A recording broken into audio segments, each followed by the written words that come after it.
Welcome to the Dojotalkpodcast. Please remove them shoes before entry. Semester is here, and you still have not taken off your shoes.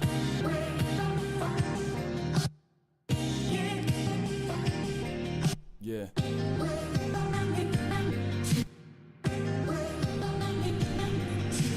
Living every day to define man's mission. Looking to the sky for divine transmission. Deaf man's vision makes the blind man listen. Eyes on the prize, this is blind ambition. Thank you. Welcome to another edition of the Dojo Talk Podcast. I'm your host, Serial Sensei. We're on episode number 95. I am once again joined with my co-host, Antaku. What's going on, man? Literally, as you say, welcome back. This man starts to cut the grass outside. I'm not sure if you guys can hear it, but... A little bit. Yeah. Literally, right now. I mean, like, I hear it, but it's not like... If he wouldn't have told me he was cutting grass, I wouldn't know he was cutting grass. It just sounds like, I don't know, something off in the distance on, like, a TV. Yeah. Actually, it kind of sounds like one of those really small planes. Oh, man. Little do you know, guys, that every week I record from a biplane. Oh, man. So, hold on. Before we get started, I know you had a birthday recently, so how was the birthday weekend? It was alright. I don't go out much, as evidenced by the fact that I can count the amount of UFC cards I've missed in, like, the last 5 years on my two hands. But, yeah, no, it was nice. Like, my sister had her little graduation party. She's officially done with high school. Hey. My pops came up from Delaware. I got to see him. Yeah, that's always nice. Trying to think of what else I did. Oh, I went on a hike instead of watching the UFC, so that's a thing. You made a good move. Yeah. So hold on. Also, before we get started, what was up with that snake? Because that was a pretty big. So, I didn't know this when I started hiking. Like when I took it up as a hobby. There are a lot of snakes on New Jersey trails. They tend not to come out because during the day because noise and people and all that good stuff. Or they avoid the trails altogether. I wasn't too worried about the snake. I was more worried about bears because that's a thing. No. Yeah, but the snake was just like it had his head buried underneath a rock, so I figured it just like overheated in the the heat because it was like 90 degrees out. So I assume it just put its head underneath the rock and just decided to chill for a little bit. Yeah, that was the last time I went hiking. I saw a snake, but it was like just a small like little Garden snake. Yeah, he wasn't bothering anybody. That snake you posted, that looked like the real deal. Oh no, yeah, that I don't know what type of snake that was, but that thing screamed like, if you mess with me, I will effing kill you. I'm glad you made it back from the birthday trip alive. That was. It was a serious hike. If anybody lives in Jersey or in the like tri-state area, make it out to Vernon Valley. Go hike the Stairway to Heaven. It's beautiful up there. It is a chore if you're going to do the whole 7 miles like I decided to do, Jesus and not Christ. Yeah, and make sure you eat before you go. That was my mistake. I'm like, I can knock this out in 2 hours and like be back at my car and I can go to Burger King when I'm done. No, like it is torture if you have not eaten. Because it took me 6 hours to hike 8 miles. Because as soon as I got to the top, it started to rain. Oh, man. This is 4 hours into my hike. It took me 2 hours to get back to my car. That is a true test of endurance. But you know what? Having watched this UFC card in spurts and pieces, I think I still made the right move. Yeah. We'll get to that in a little bit. But I guess well, real quick, I'll run through the top cities. And also a quick announcement. I did finally start my new YouTube music review channel entitled Sounds Like Fun. I will leave a link to the description below so you can check that out. So all music reviews from here on out will be on that channel. And shout outs to the top cities who listened this week. As we talked about off air, it's kind of funny when we go a while without uploading an episode, and the numbers start to dip, and that's when all these random places start making their way into the top listeners. So, top cities for the week. Number 1 is Clifton, New Jersey. Number 2, Lakewood, California. Number 3, the UK, out there in London. Number 4, Nancy, France. And number 5, Tel Aviv, Israel. Tel Aviv. Or is it Aviv? Other notable places outside of the top 5. I gotta keep my Israel jokes light this week. Yeah, because they'll leave. They'll leave. We did get Cairo, Egypt back at number 16. We got a Robo Brazil. So, shout outs to the overseas listeners, whether you listened on purpose or you accidentally clicked on a link that you didn't mean to click on. We appreciate you anyway. We're sorry this isn't nice for what, but All right. You made it somewhere. Just stick around for a while. You'll like it. Good times. Good times, always. I mean, we barely talk about MMA on this show. This would be the perfect card to not talk about. We just pretend to start talking about Shogun getting murked. And instead, we just go into a 2-hour discussion about Slam Dunk or Rurouni Kenshin. Yeah. But I'll let you handle the news. I think you had most of it handled. I have a few fights here and there, so I'll just plug mine in at the end. All right, I'll start with fight announcements because there was some non-fight announcement related news. But first off, at UFC 227, we have Marlon Vera stepping in on short notice to face Luigi Burin, and I can't imagine that's an easy if you're Burin's camp, you look at I think they were gonna fight Kandare, the Super Fight League guy, and now they're fighting Marlon Vera. I can't imagine that's an easy transition. And what was possibly the best fight announced this week, we have Little Nog fighting Sam Alvey at UFC Sao Paulo on September 22nd. Oh my god. That's going to be the most intense staring contest of all time. So we're having Joey on for that one. He has no choice. Next up, we have Mark Hunt versus Alexei Olenek. That is officially set as the main event of UFC Moscow. I think that's been it's been the news for a minute, but the UFC officially came out and said that was the main event. So, bully there.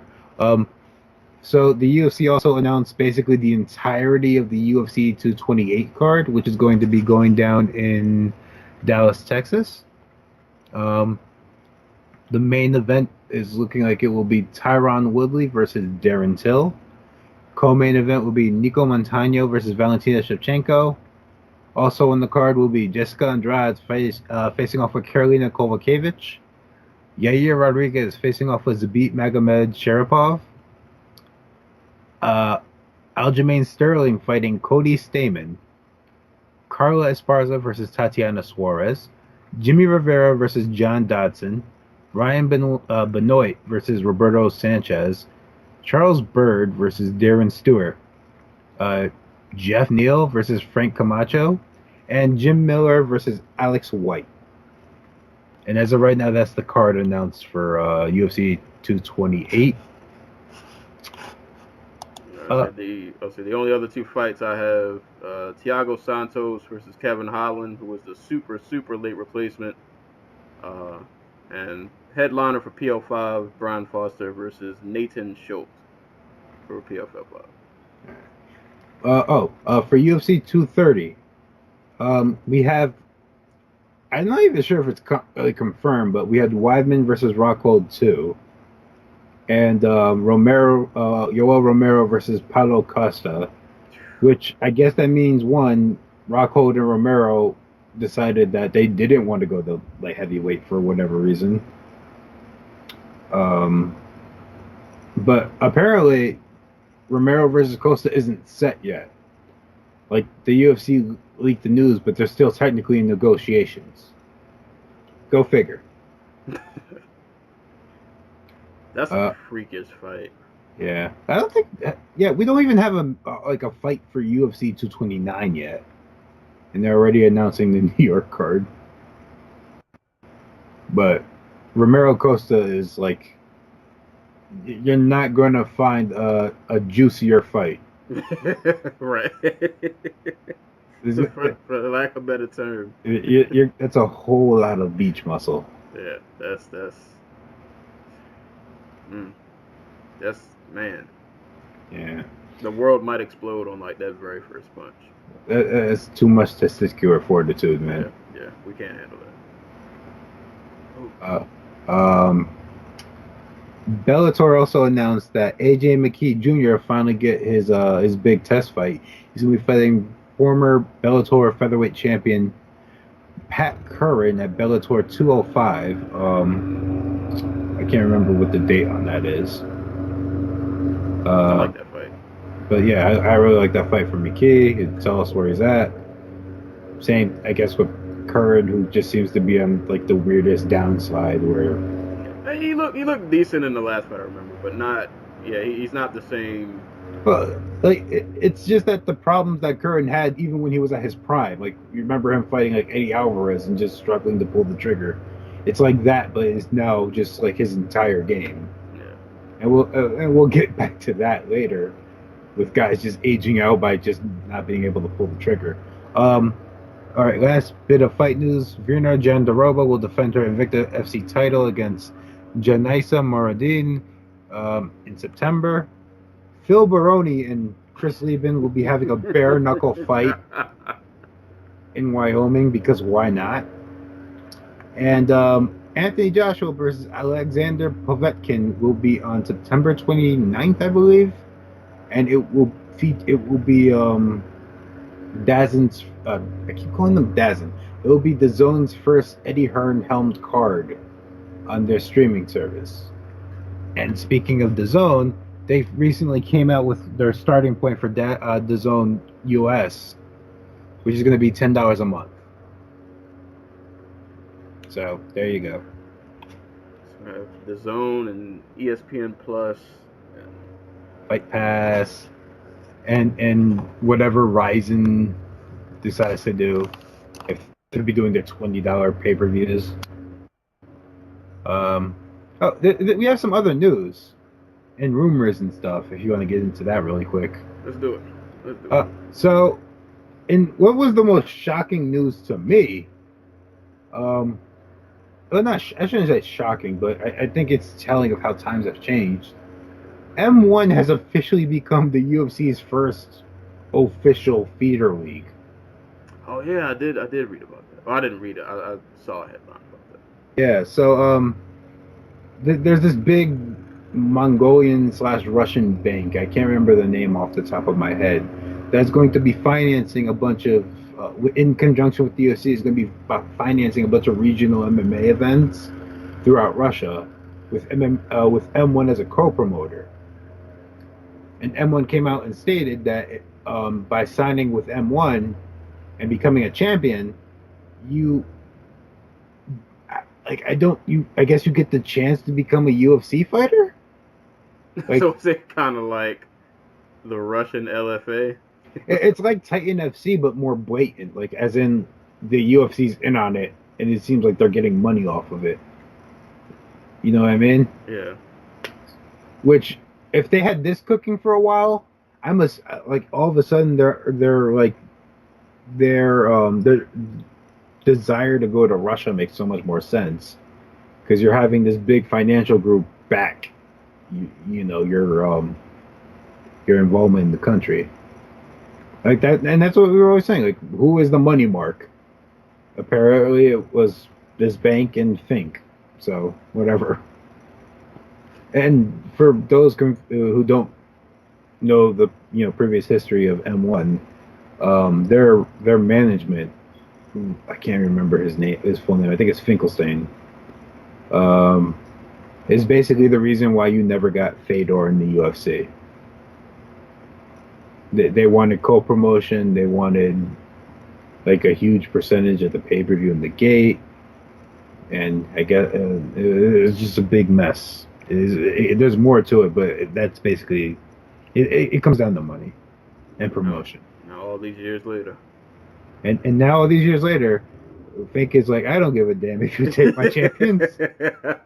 Pay me. Right after Fedor left, and he's like 80 years old now. He's like, I really missed my shot. They're about to be worth they're worth $4 billion.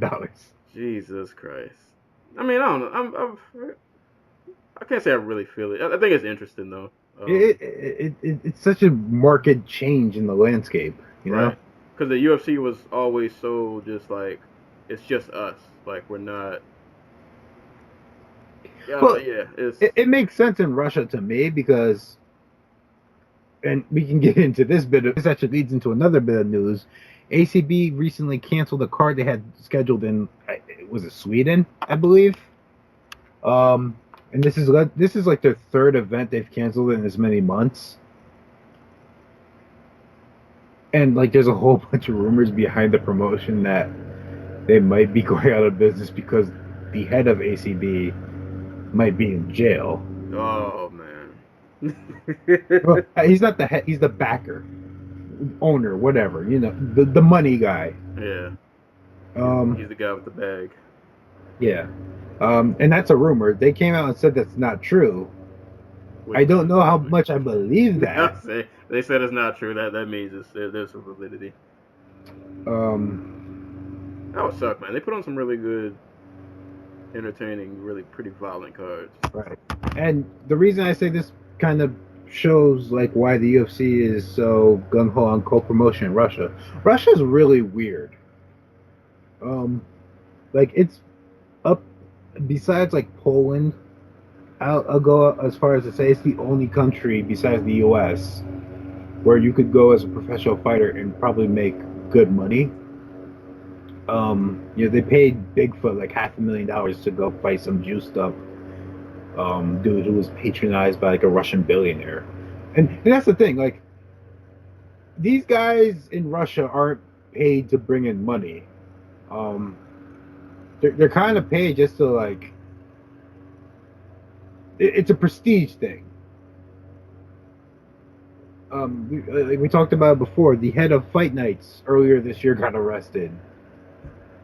Fight Nights Global, the promotion behind the big Fedor return, where he fought in front of like a giant mechanical singing spider, and the girl came out in like the Cinderella carriage and basket and stuff. Like all that was financed by this dude who wanted to bring like a super loop to like Russia, and he did it to get on Vladimir Putin's good side. And then all of a sudden, like a few months later, he was arrested because. and this is the thing, like in Russia, if you're a billionaire, like it kind of means you're in. But if you do anything that it's very easy to have all your money taken from you and have crimes pinned on you, because if you're a Russian billionaire, you probably committed a bunch of crimes. Let's be real. Oh. They're government sanctioned, but like. You probably did some illegal shit along the way. So I wonder if there's a way this could blow up in the UFC space. Well, maybe not blow up. Well, I think their idea was, okay, we'll go with a bank, and from what I can tell, like M1 is the only promotion in like Russia where like the goal of the promotion is to actually be a successful business. So like, it all makes sense. If you're the UFC, you don't want these Russian talents to keep signing with like these Russian oligarchs who, they'll put on their 3 or 4 shows a year to show off to their friends and then just, vamoose. Yeah. But like, you want to go with somebody who's going to send talent your way down the road. How's the 205 scene over there? That's where all the talent's supposed to be. Like, But most of them are like, most of them can get paid a lot more money just fighting for like these dudes in front of like crowds of like 5,000 people, because that's just the way it is. well, if they can grab one or two, it'll all be worth it.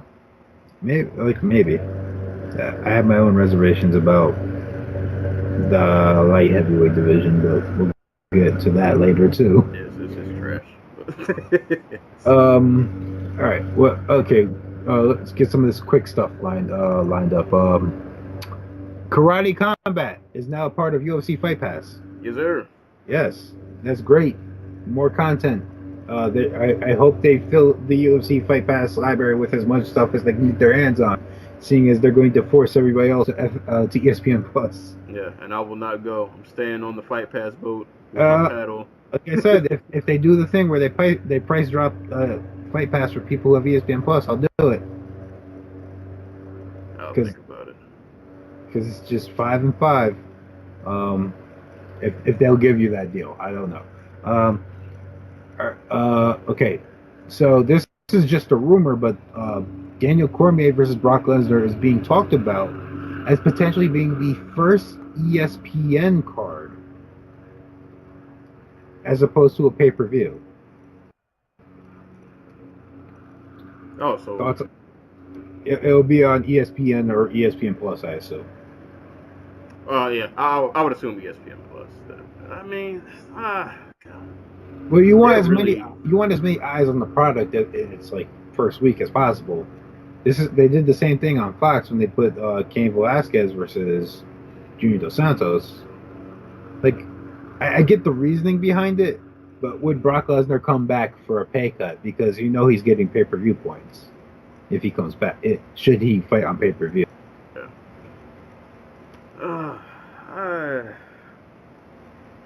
I don't even know anymore. I guess I just have to accept this fight, that it's going to be a thing. As long as DC gets paid, I'm happy. Yeah, and I mean, at the end of the day, you know, I've seen a lot more discussion on Twitter and social media about, you know, DC versus Brock and it just being a payday fight. And I'm like, well, if anybody's earned the right to have a payday, you know, why not DC? Exactly. As far as it being on ESPN Plus, I mean, all right, to be honest, man, I know I talk a lot of trash and I complain a lot. I might try for like a month because I always just get my curiosity. I can never, I can't shut it down. When I get curious, I just have to know. Exactly. So they're probably going to sucker me in. I'm going to be mad and cuss about it and just be angry, but I'll probably shovel over my $5 or $10 or how much ever. I really hope they don't boost the price, because I feel like that's the thing they'll do. Yeah. That's the. I want to think, because it's the UFC and ESPN, and it's not just the UFC, that I feel like ESPN, or at least I would like to hope that they would want to look out more for the consumer, as to where I feel like if it's just up to the UFC, they're strictly about dollar signs. I don't think they really care. I think if it was up to UFC, this fight would be on pay-per-view. Yeah, it definitely would be. So, but like you said, as far as like them, if you have Fight Pass, they would drop the price of ESPN Plus, or I don't know. We'll see. But I mean, it does make sense if you want to sell ESPN Plus to people, especially to like a casual fan. Why not just throw Brock Lesnar's name in there? You know, people are gonna want to see it, regardless if you hate Brock or love him. You're either buying it to see him lose or you're buying it to see him win. But regardless, you're buying it, and that's that's the whole point. Yeah, that's the point. It's all about the dollar. It's all about the dollar. So they'll probably sucker me in. I'm gonna get suckered in. I held out on Fight Pass for a long time, but I don't regret it though. Fight Pass is awesome now that I do have it, so I can't complain about Fight Pass. But we'll see. I still don't know how I feel about ESPN Plus, but for that first card, I guess just because I'll probably sucker myself into it for at least a month, and then I'll see how I feel. Right. After that. Speaking of streaming services, last bit of news. Bellator has basically come out with their tournament. Like, we have 9 of the. I'm not sure. Did they ever? They said they were renegotiating with Daly, but did they ever like say whether or not he was in or out? I thought he was in, because the last I heard, or at least I thought, his first fight is supposed to be against MVP. Ah, I did not hear that. I thought. I could be wrong, but that's what I remember. All right, I see it. Daly to fight in Bellator's welterweight Grand Prix. He will fight Michael Page. Right. All right, you were right. So Bellator announced their 10-man field. It will feature Rory McDonald. Once he's through with the Gegard Mousasi fight, win or lose, his next series of fights will be in the Bellator welterweight tournament, should he advance past the first round. The 9 welterweights that will be fighting in the tournament alongside him are Michael Page, Paul Daly, Douglas Lima, Lorenz Larkin, Andrei Koreshkov, Neiman Gracie, John Fitch, Ed Ruth, and Yaroslav Amasalov.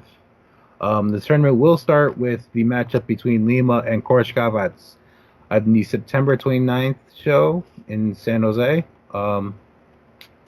Wait. I could have sworn that Bellator 20 whatever it's going to be. It's going to be like 206 or something. Yeah, Bellator 206 takes place on... Okay. Oh, all right. That makes sense. That'll be the same card as Rampage Silva 4 and Mousasi McDonald. And now I believe that's going to be their debut on DAZN. So basically, if you want to... They have a free month tryout for DAZN USA. Wait till September. That's where all the good stuff is happening. Your Anthony Joshua and your Bellator MMAs. So try that free month out. I don't think it says when these other dudes are supposed to fight. From what, well, I don't know. I've heard somebody say on Twitter that this tournament isn't like the heavyweight one. Like, this one's pretty spread out. Okay. Well, the heavyweight tournament's been spread out. Yeah. But that's a nice tournament, though. That's a good... Now, I put this on Twitter, too. I like that all of these other promotions outside of the UFC are just... Like, they're doing fun stuff. Yeah, like, that's what you gotta do. You gotta make yourself interesting.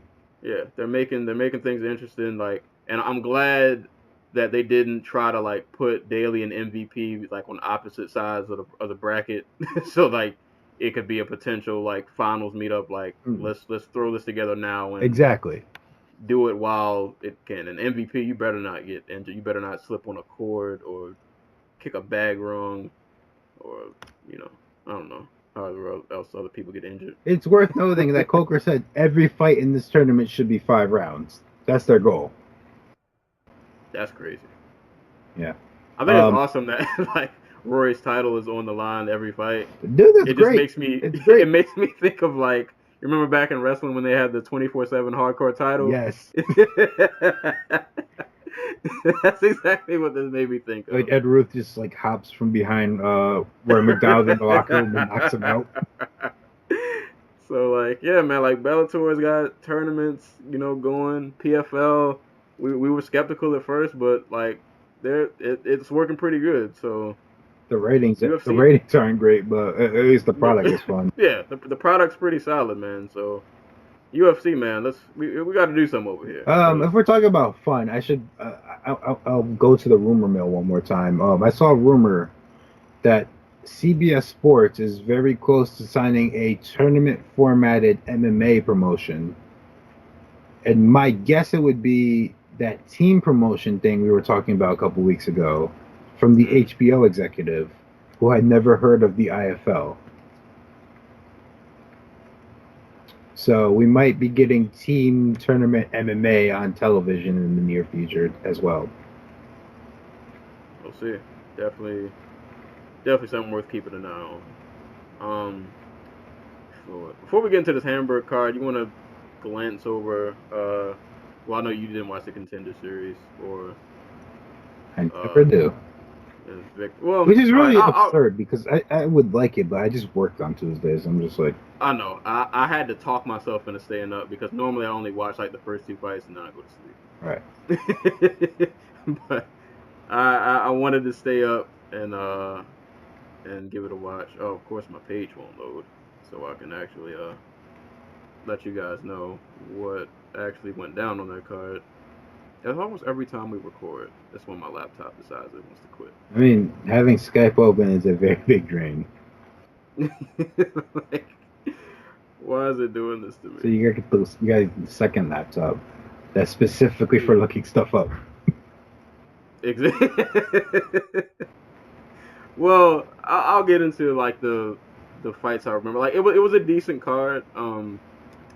It was headlined by Nick Newell and what's the other gentleman's name? Alex Munoz. Nick Newell had a pretty gutsy performance. He had some moments, but Munoz is pretty solid, man. Really, really good wrestling. Pretty good on the feet. Also was able to kind of neutralize Nick a bit. Nick definitely he was landing some of those front kicks pretty well, but he in the end ended up with a bloody nose, and it was a pretty competitive fight. But they think Munoz was just he was just a better man that night. That's really all it pretty much is to it. But gutsy performance from both. I'm not sure if contracts will be handed out to either or, but either way, it was a good performance.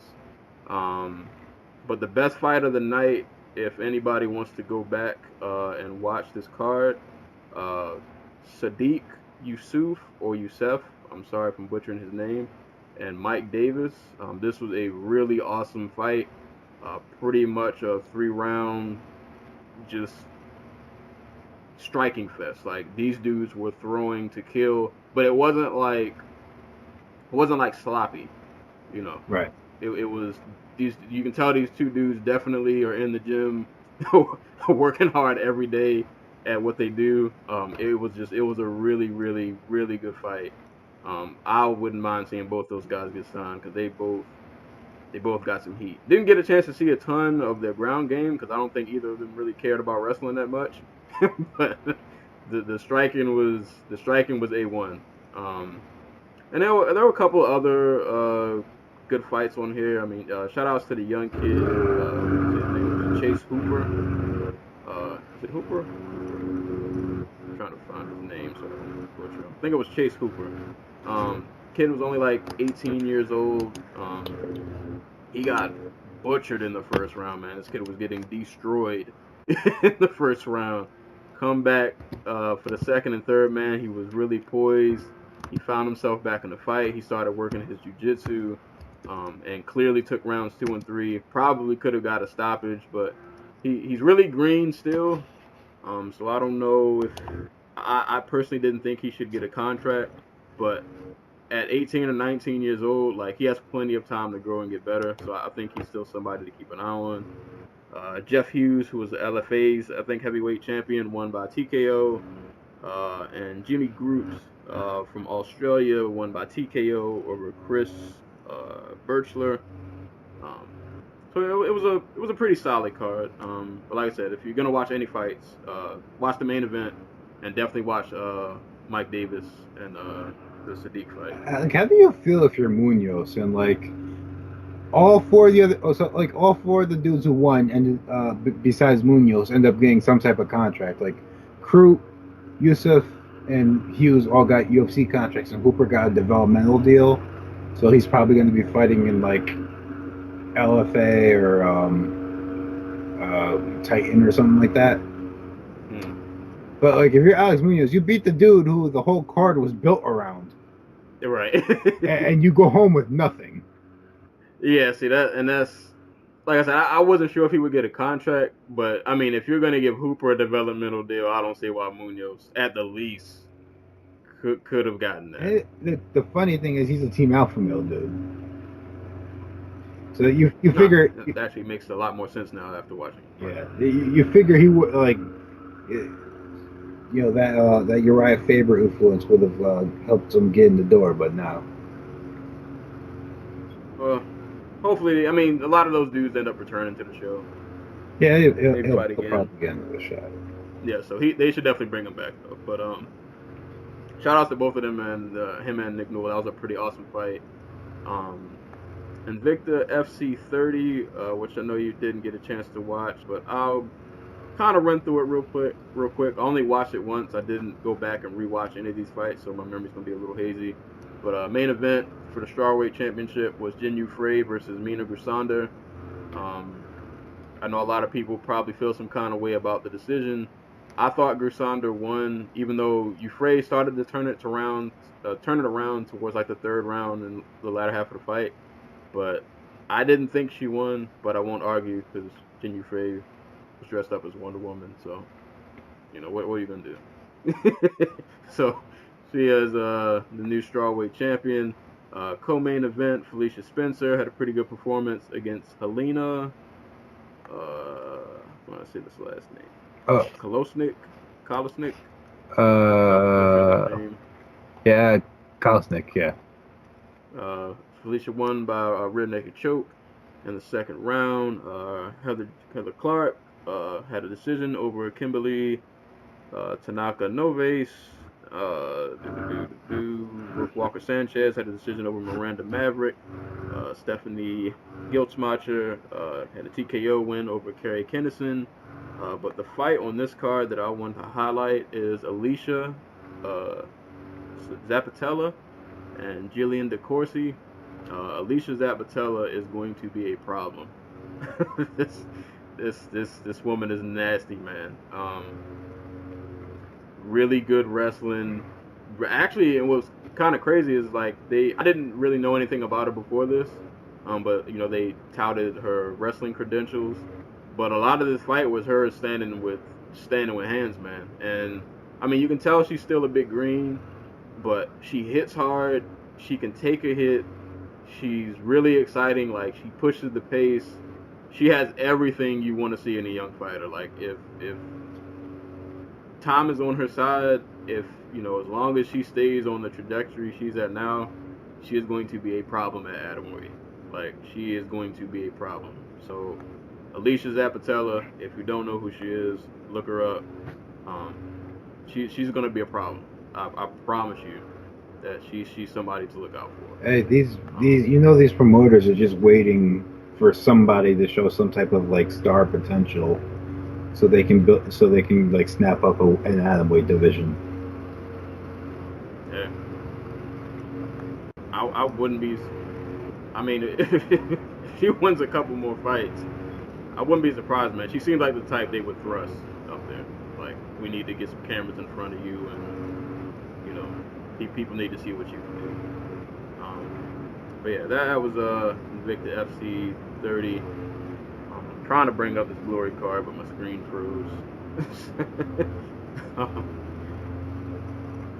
I really don't want to talk about UFC Hamburg, being honest. I mean, we're off. Yeah. This card, man. How do you describe nothing?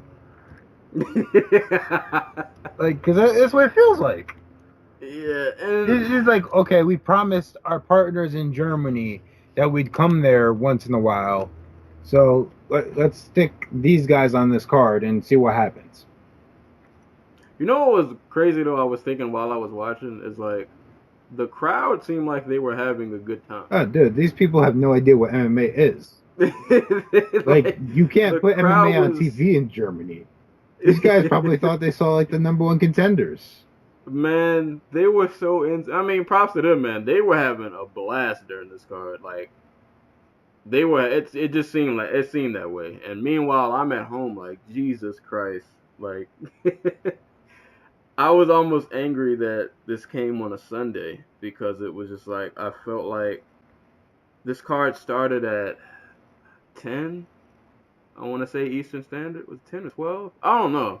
Either way, man. Like, I spent just half of my Sunday just watching, like, what is, like, like, what is this? And it's not, there were some good performances here and there. Some of the fights were entertaining, but they're there was no substance. Like, I don't feel like I gained anything by watching this card. Some of these fights felt like they straight up should have happened like 6-7 years ago. Yeah. Like, I'm looking at this card now. There's like one performance that I can look at and be like, okay, I'm definitely going to look out for this guy in the future. Maybe two. The rest of this card... Dude. When half of the top 3 fighters... Wait, yeah. So, like, in the top 4 fights, 3 of the 8 fighters on the card we knew were shot.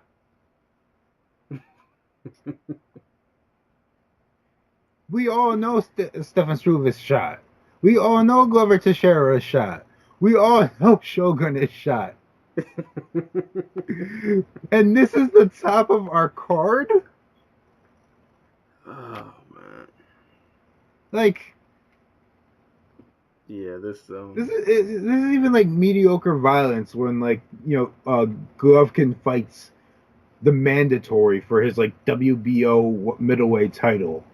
Like, yeah, no one wants to see him fight Toronto or whatever the hell his name was. Toronto. God, now I'm just gonna bug me about what his name was. But no one wants to see that. But like, that's what we get. No one wants to see him fight random Mexican dude because freaking Canelo popped. But that's what we're gonna get because, you know, whatever. But at least then one of the dudes in the fight is like, maybe not the top of his game, but like, you know, he's still with it. Like, I don't think like Shogun or Glover or like Struve are still with it. Like, them dudes is shot. And what made it worse was that, like, this card was one of those cards that tricked you, because, like, all right, the first fight went to decision, then the second 2 fights ended really quick, and then every fight after that, up until the main event, was a decision. And then the main event sucked because we all got to see, you know, somebody we all love and respect so damn much get murked in like 90 seconds. Yeah. In a fight we all kind of figured he probably should lose. Yeah. All right, man. We'll get through it, man. UFC Hamburg went down this past weekend. It was a card. That's all I got, man. But we'll run this from the top, and I'll give this a warning now. I rewatched this card once, and I could not stay interested, and so some of these fights, I'm not gonna be able to describe in a lot of detail, man, because like I said, there wasn't a lot of substance going on. A lot of these fights just weren't. Dude, if they expect us to freaking, I was gonna say care, remember, Fabrisky versus Emil Meek, right? Or Mac or whatever, like, you're crazy. Like, you're high. Yeah. I mean, we can try our best, but I can't make no guarantees. But I guess we'll run it from the top. Main event: Anthony Smith and Shogun Rua. I wanted to believe that somehow the old man would have one more trick up the sleeve, but he got tagged a couple times. And he ate one of those punches, and I saw that look in his eye where I think he knew he was going to lose, and everybody else in the arena knew he was going to lose. And then he ate that little combo. He backed up, and he just got mauled.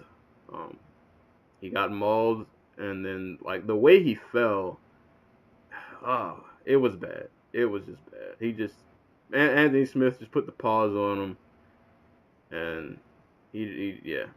It's not a lot to describe in this fight. It was a mauling. That's pretty much what this was. Light heavyweight is really bad because Shogun came into this fight the number 6 ranked light heavyweight, and then like the longest winning streak of his UFC career. And Anthony Smith, who like was a middling middleweight, like.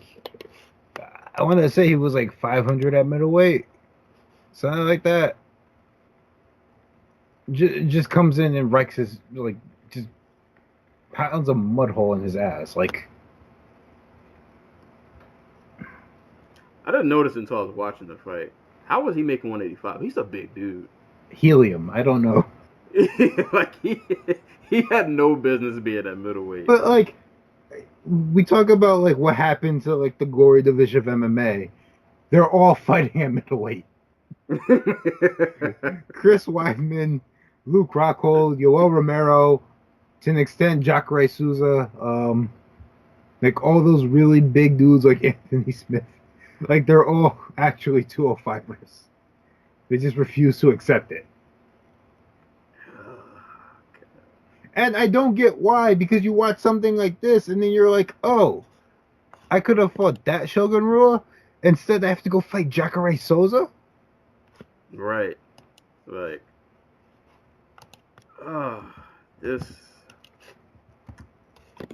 Like I don't get how like light heavyweight hasn't just like filled up with middleweights who just don't want to cut weight and realize that's a much easier road to the title. Like, that's why I said for a dude like Weidman, who, regardless of how I feel about him, I can look at the talent. I feel like if I'm him, I'm looking at 205 and I'm almost salivating. Like, like you could clean these dudes up here, man. Most of them. You'd easily find your way in the top 5. You wouldn't have to work that hard. Top 2. Let's be real. Like, it's like him and Gus. Right. Like, because you can't tell me he couldn't go out there and just like whoop Corey Anderson's ass if he's healthy. Sam Alvey's up here, man. Sam Alvey's a fight away from a title shot. Damn it. We let Sam Alvey at 205. What is going on? Yeah, man, but I'll say this about Smith. I always kind of admired the fact that he was just tough as crap at middleweight. He was a scrappy dude. Like he was fun. He was exciting. I never thought much of him. But like if he realizes that, hey, I'm gonna just have an easier go of these light heavyweights, I don't have to deal with this dumb weight cut. You know, all more power to him, because he's entitled to contention now because he just beat a top 6 fighter. Right. And I mean, at 205, man, if you can hit hard and you're halfway competent, that's like 80% of the battle, and he's there already. So I mean, like Gus is hurt, DC is 2 weeks away from retirement. Right. Like there's no one there. Like, bro, the gates are open. Right, they just run. Like, John Jones might never come back. Like, you got to get now while the getting's good, bro. The gate is wide open. Just run. Just run. I saw some people say they thought a good next matchup for him would be Manoa. Why not? No. Manoa's on his way to being shot too, because he's a 40-year-old man. Yeah. Tired of seeing Anthony Smith beat up all those guys. Pick on somebody. Pick on somebody your own age. But, no, man. I mean, no diss to Anthony Smith, man. He's handling business. Yeah, he's putting hands on doing it in a fun way. That if it was anybody else, that like if it wasn't sad, it'd be fun. Right. I think it's just because it's 205. We're just like we're just over it. But yeah, man, like Smith, man, the gate is open. You knocked out the number 6 dude. Everybody else is either old or injured. Dominic Reyes is still, he's there, but he ain't there yet. Go like, he has Volkan Oezdemir, get you a title shot. Right. Right. Matter of fact, demand it's for the interim title. Right. Like, you're basically right there, man. That's 20. I don't know, man. 205 is just. It's so weird because he like, you know who I think of Anthony Smith as? Like he's like OSP, except OSP has the misfortune of having lost to like 90% of the top 10 at this point. And like, and Smith is getting in here while these guys are like on the way out. Right. Hey, man. Maybe this was a plan. Maybe he just one day was home, after he Was his last fight at middleweight? Was DeSantos? Yes, in February, and now he's a Yeah. top 10 light heavyweight. So maybe after that loss, man, he was just home. You know, he looked up the rankings at light heavyweight, and he was like, you know what? He's like, don't tell this to anybody, but Shogun is ranked at number 6. Right. I think I can beat him because he's old. This division, man. It is the worst men's division. We talk about middleweight being the tough dad division. I don't know what this division is. I don't even have like an adjective for it. Like, So middleweight's like the tough dads, and these are like the dads that think they can still fight, but like they realize they don't it's have like it the anymore. drunk uncle's division. There we go. It's just like when your uncle drinks and he thinks he's hard.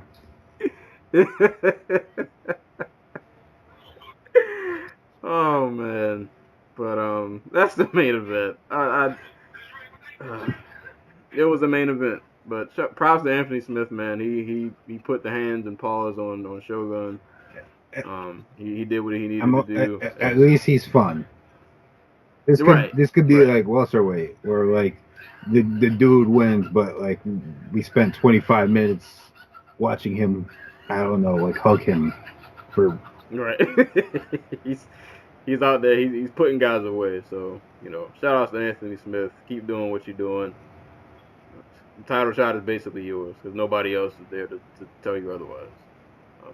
I guess maybe other than the co-main event, Corey Anderson, Glover Teixeira. See, I said Glover was shot, and no one believed me. Yeah, it was Just be. Corey just kind of put a beating on him. He just worked him.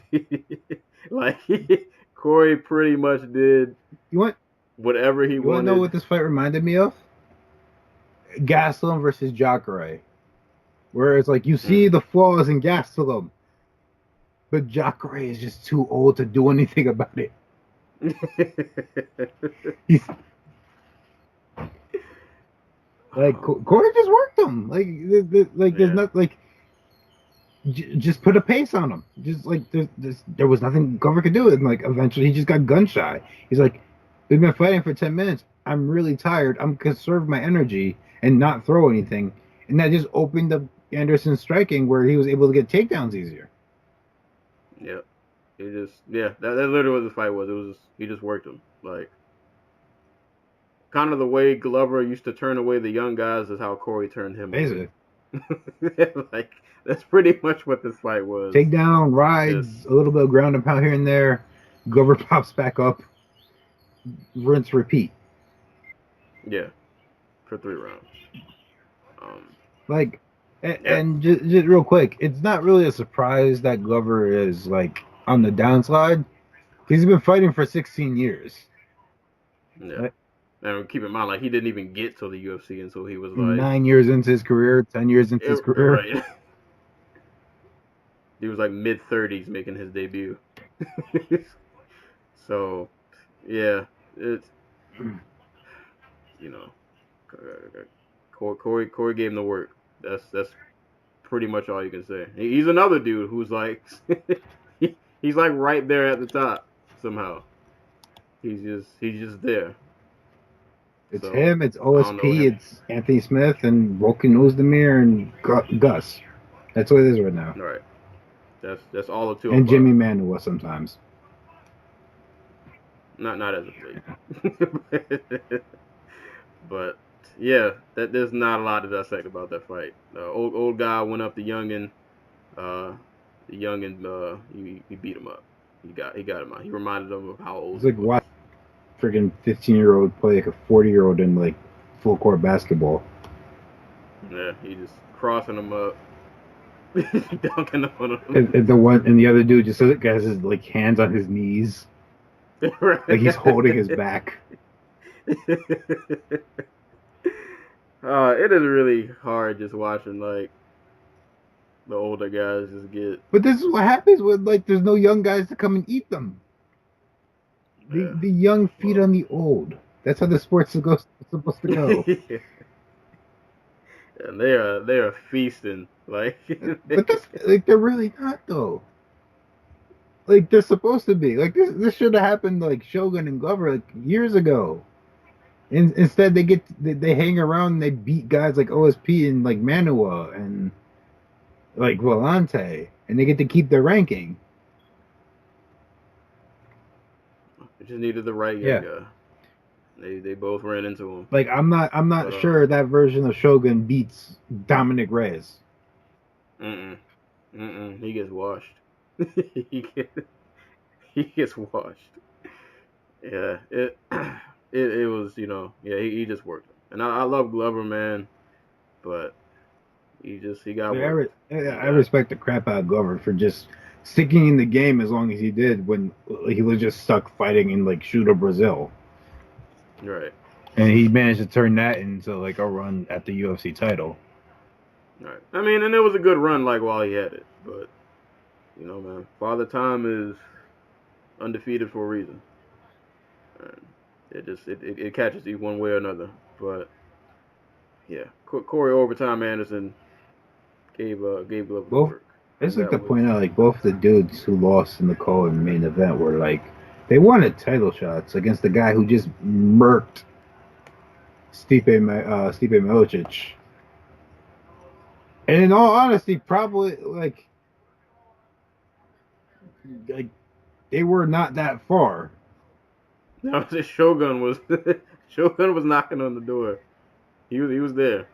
That's a scary thought. There. Yeah. So I guess maybe if you think about it, Anthony Smith and Corey might have done us a favor.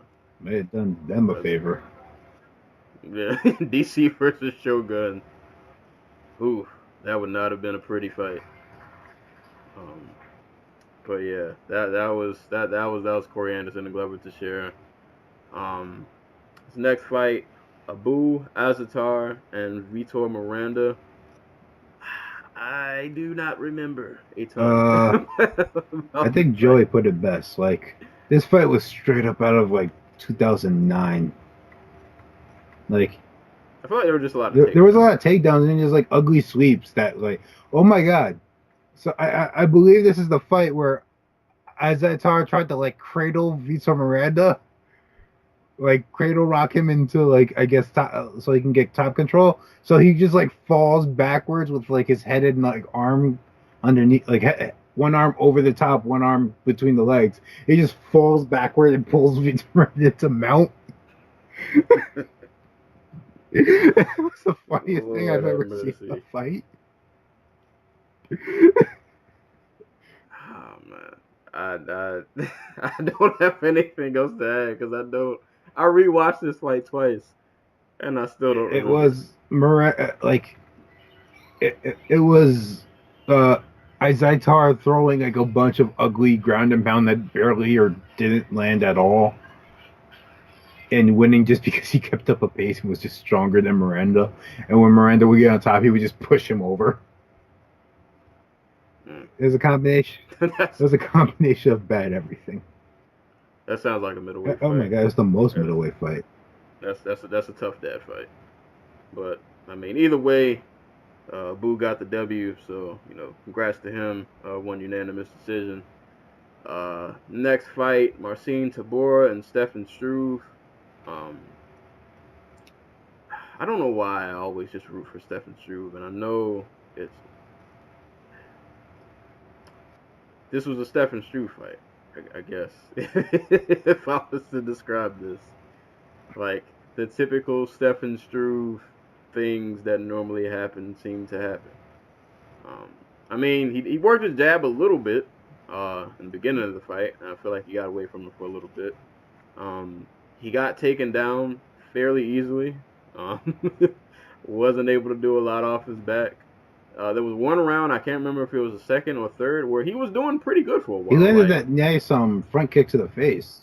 Yeah, like he was keeping his distance with the jab. Yeah, he landed a really nasty front kick that kind of buckled Tybura's knees a little bit. But he wasn't able to get like a finish off of it. And then he just ends up finding himself on his back more often than not.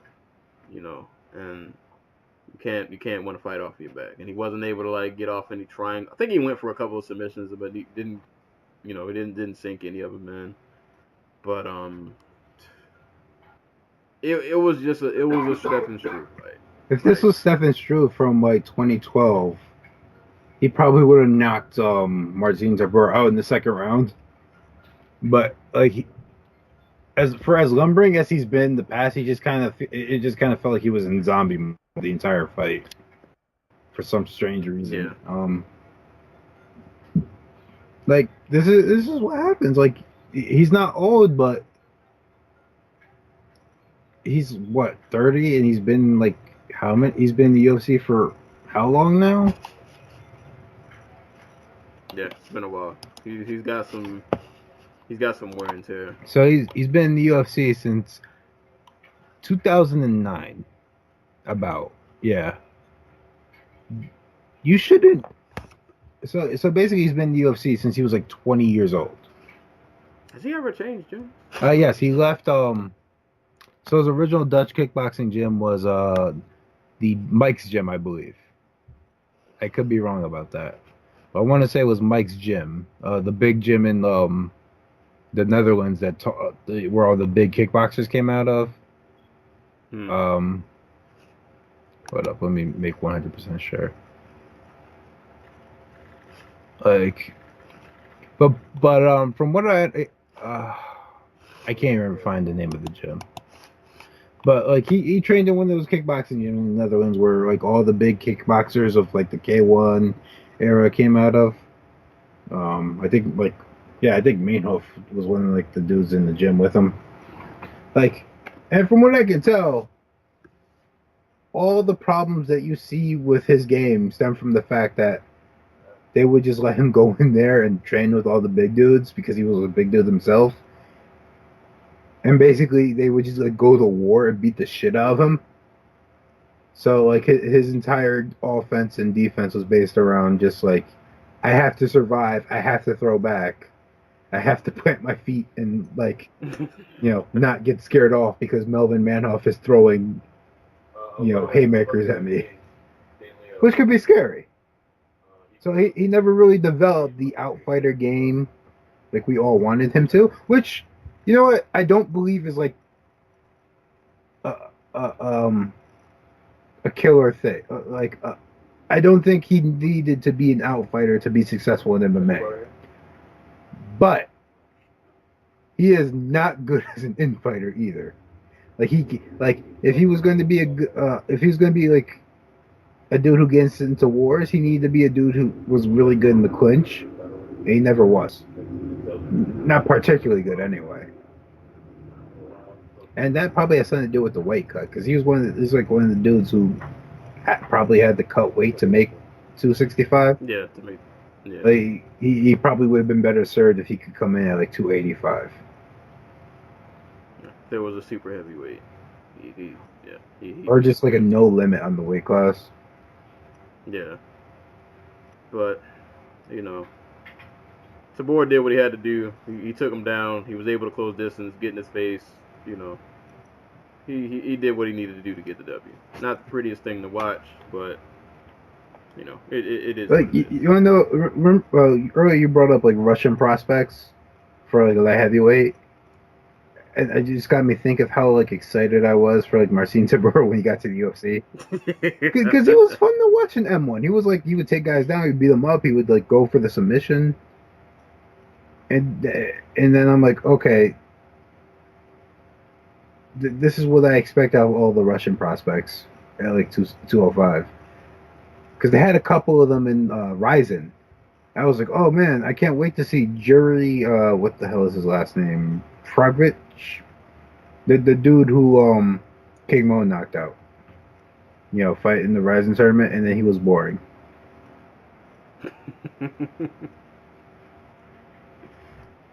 So, well, you know, it is what it is. At least he's young. Right. Maybe he'll turn it around. He has another 15 years of fighting ahead of him. He'll get his title shot. Yeah. 2025. Curtis Blades. versus Timber.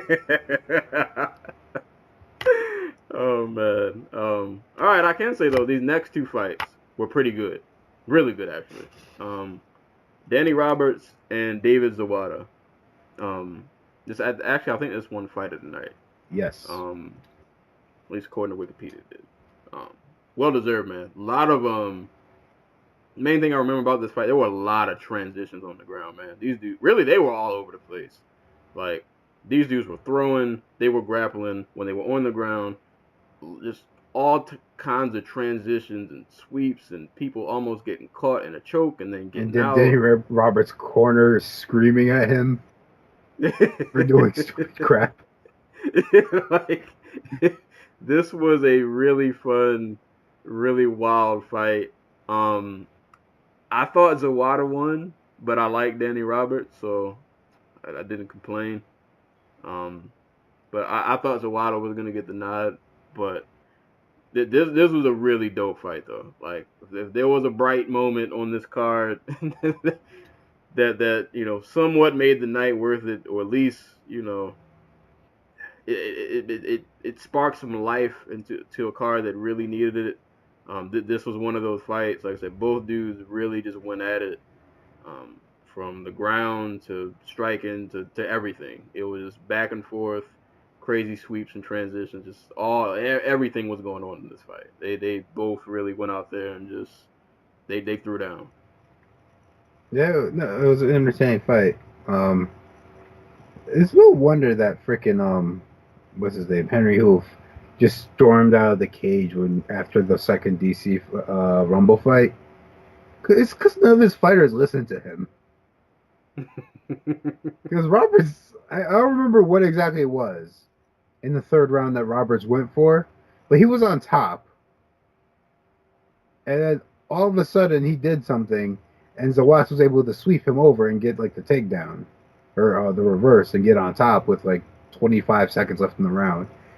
And you can just hear Hoof in the corner screaming, "No, no, no!"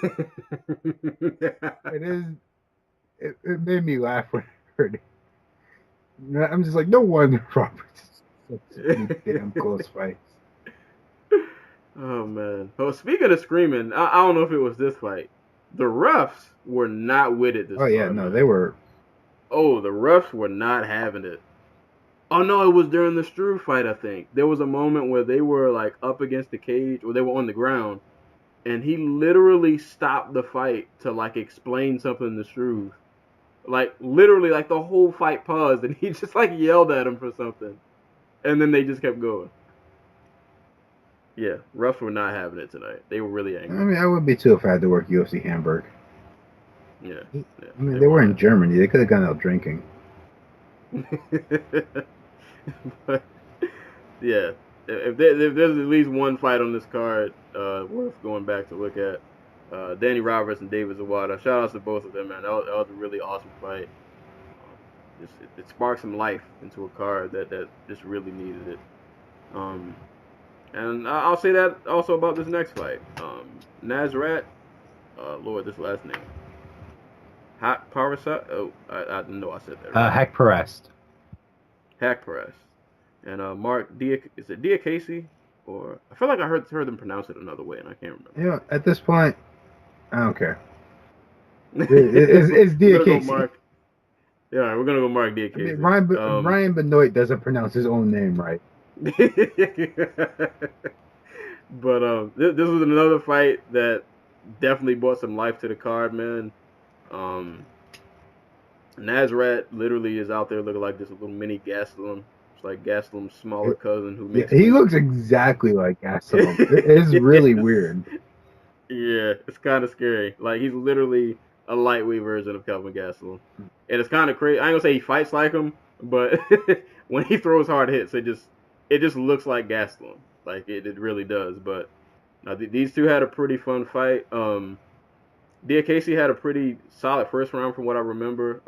Really long and lanky. He was able to fight at range. He was landing some good kicks.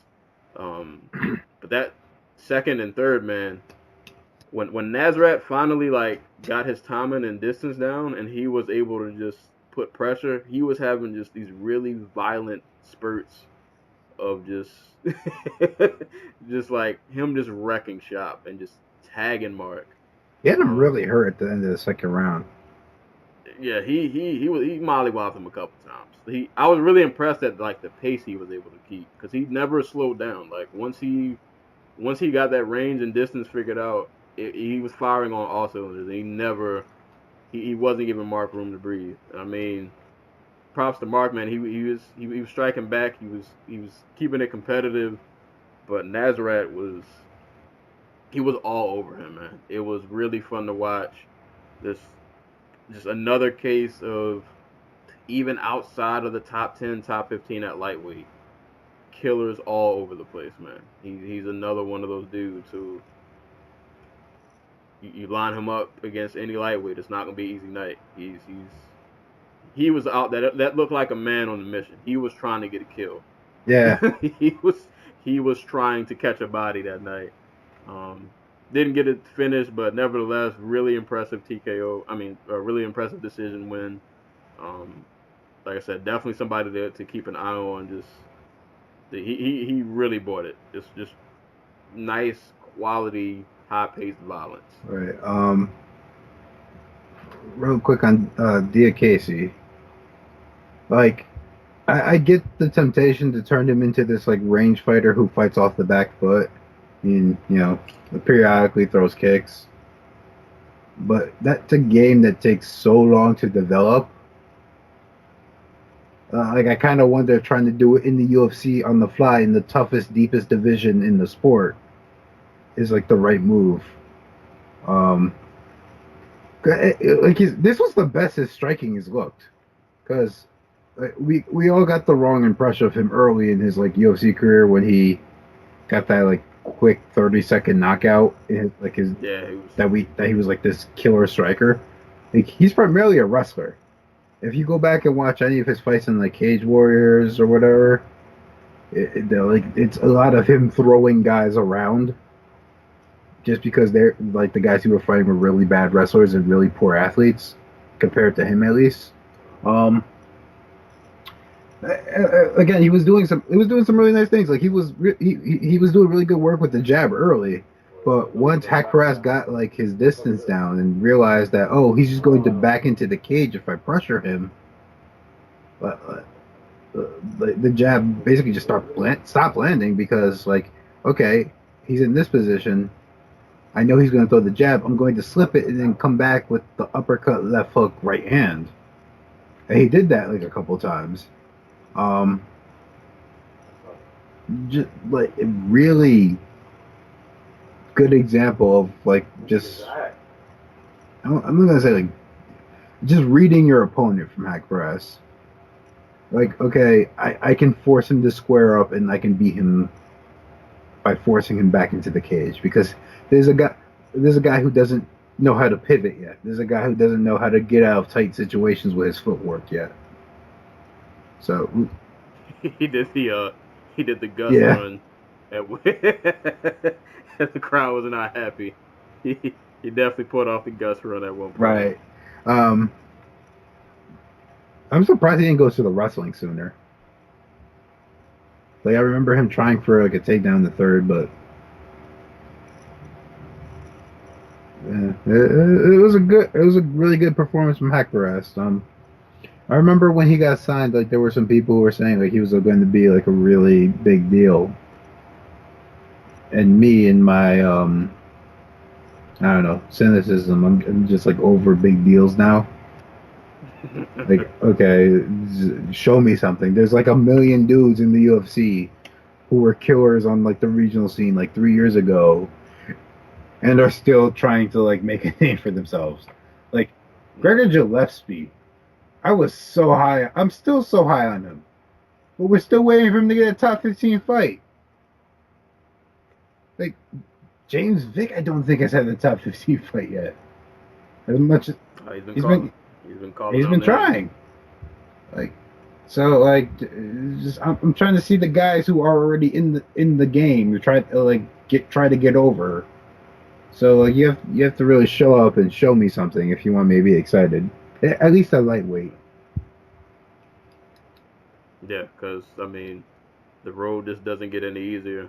Like, you got to be really exceptional to make it to the top of lightweight. Like, you got to be a special kind of somebody, because boy, it is that is a mean road to travel. But you'll be on an 8-fight either win way- streak and still not get a top 7. right. But good one for Nazareth, man. That's a good way to stake a claim. I'm pretty sure he turned some heads. So good performance from him. So that was the main card, and now we go to the prelims. And I'm not gonna lie to you guys. Other than you know what, we'll just go, and you guys will understand. So, but before we start, I should mention there's one fight I didn't watch from this card. The Taha, the featherweight fight. So I'm just throw that out there because at one point I was just like, what am I doing to myself?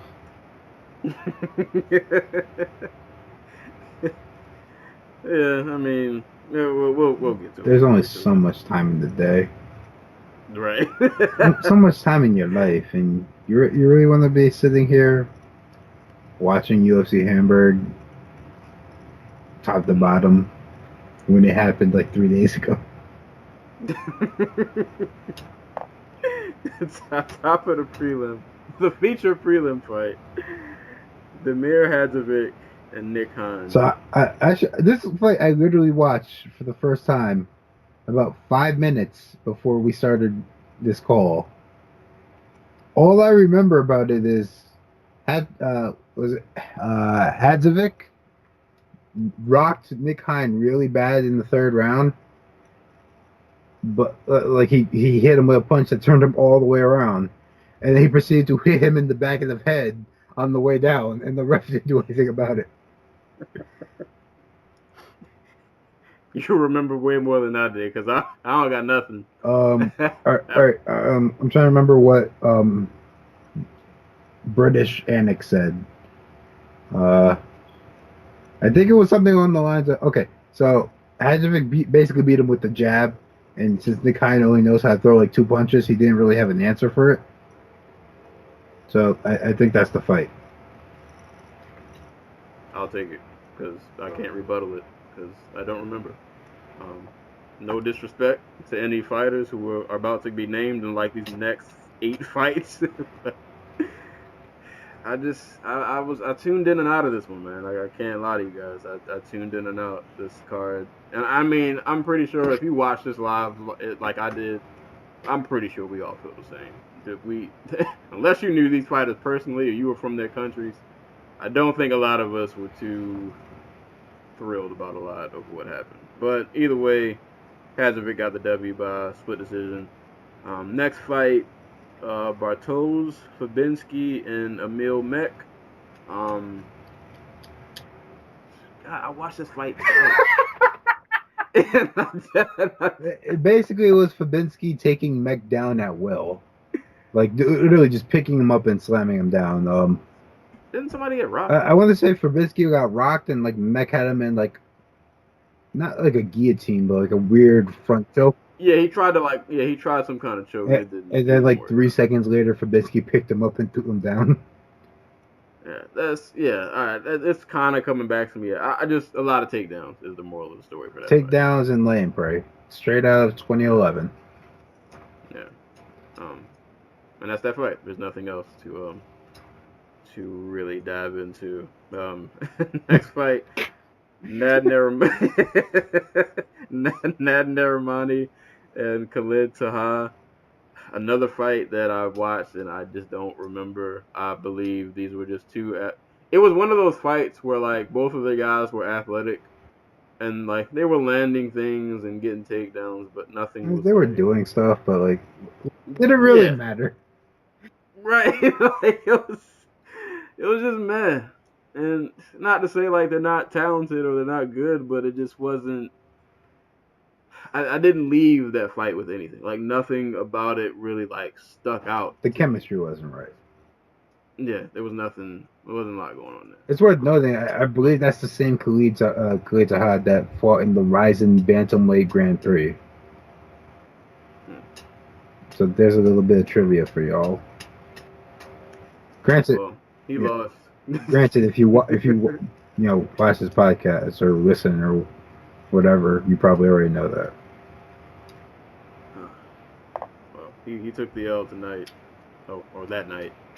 So never mind, he won by unanimous decision.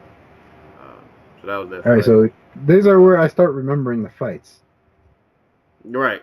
I remember like these next two a little bit. Next fight, Alexander Rakic. I'm all right. Whatever.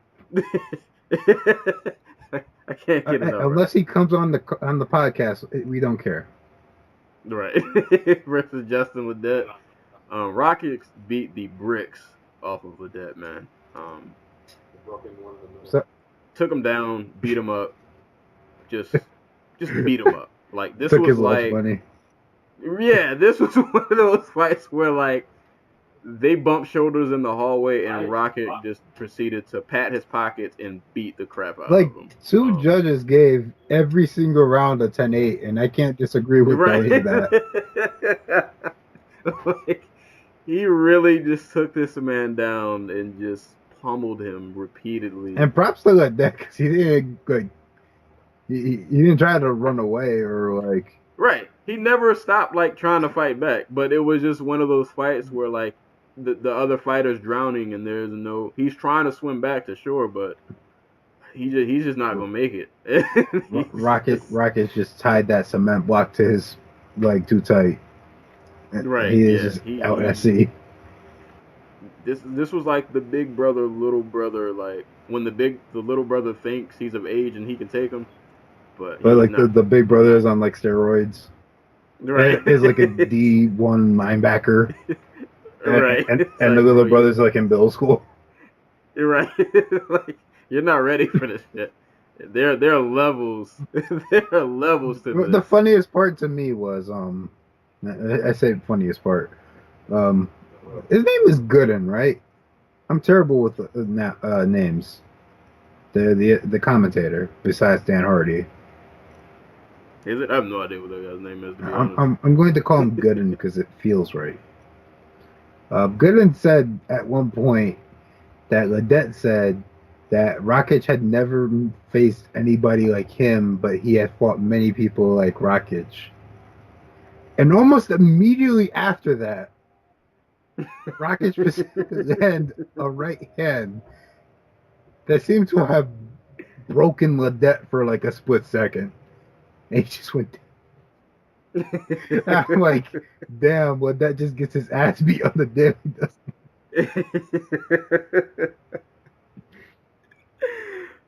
Oh man. If you want to see a mugging on live TV that was completely legal and void of punishment, aside from the recipient of the mugging, give this a watch. Alexander Rakic, he put paws were laid, pockets were padded. Yo, he's a big dude because Ledet used to fight a heavyweight, and he was bigger than Ledet. Yeah, and he was muscling him around. Yeah. Like he was punching him around like a little kid. Light heavyweight prospect. There we go. All right, somebody. So shout outs to Rakic, man. You brought some life to the card. You took somebody's lunch money, and you're at 205. You're not 45 years old. You might have a bright future. So some kind of future. So we appreciate you. That was a dominant performance. That's the type of performance where if athletic commissions were like legit, they would never book a rematch. Right. Well, that might lose the license after that. Like, where you got to start back over. He's like, you have to pass like all these physicals. Right. we can't let you back in here. But yeah, man, Rakic, he just handled business as best as any person could. This next fight might have been, if not the most impressive performance, the most impressive finish. Manny Bermudez and Davey Grant. Not a ton happened in this fight until the finish. Manny Bermudez floored him, floored Grant with a right hand. Proceeds to do a triangle from the top, I think he switched it to an armbar. That ended up he switched it to an armbar and then switched it back, I think, to a triangle. And it was just really slick the way he pulled it off, man. Like it was just really slick. It was really beautiful to watch. It's just one of those submissions you see that just makes you appreciate jiu-jitsu and all of its glory. And this was all within a minute. Like, he literally won at 59 seconds. Yep. Yeah, it was a beautiful finish. Really beautiful finish. Yeah, Bermudez taking claim to most impressive recent UFC debutant at bantamweight, which is actually a really deep contest right now with like guys like Petr Yan and Ricky Simone and crap. What was that dude from Cage Warriors? Point being, there's a lot of talented bantamweights right now, and Manny Bermudez is taking his claim as one of the best. Yeah. On the low, man, like bantamweight and featherweight, they're getting stacked. Like featherweight's always been a good division, but like bantamweight's always suffered from like, oh, nobody can beat Dominic Cruz, or oh, Renan Barão is, beasting through what the remnants of this division with Eddie Wineland and Uriah Faber, or like the recent holdup we've had with like the title picture being like Dominic Cruz, Uriah Faber, Cody Garbrandt, and TJ Dillashaw. It's just like, okay, you guys aren't giving these other guys just don't have the profile to fight for the title. So the division's been good. It's just like now it's just being it's just obvious that like everybody's caught up with the top. They're slowly building killers everywhere. So shout out to Bermudez. I think he got a performance of the night bonus for that. Definitely well deserved. Probably the most impressive finish on the card. The next real quick, fight, I feel bad for Davey Grant because I thought like coming off that tough show, like okay, he might not be like a future champion, but he might be able to build like a solid career for himself. And then he disappears for like 2 years, or how long was he gone? He was gone for a minute. He was the Holdworth, and he doesn't come back until 2016. And then we haven't seen him since he beats Marlon Vera, loses to Damian Stasiak, and then we haven't seen him since October 2016. And then he comes back and loses to Bermudez. I'm like, yeah. I'm like, this is a dude who could probably have like a 50-50 career in the UFC. Maybe doesn't go anywhere, but has a nice long career. Yeah, just makes a living. And unfortunately, health issues and I guess just health issues have just kept him out of the cage. Like he's been in the UFC for 5 years. He's only had 4 fights. Oof. Yeah, it's a rough game, man. It's a rough game out there.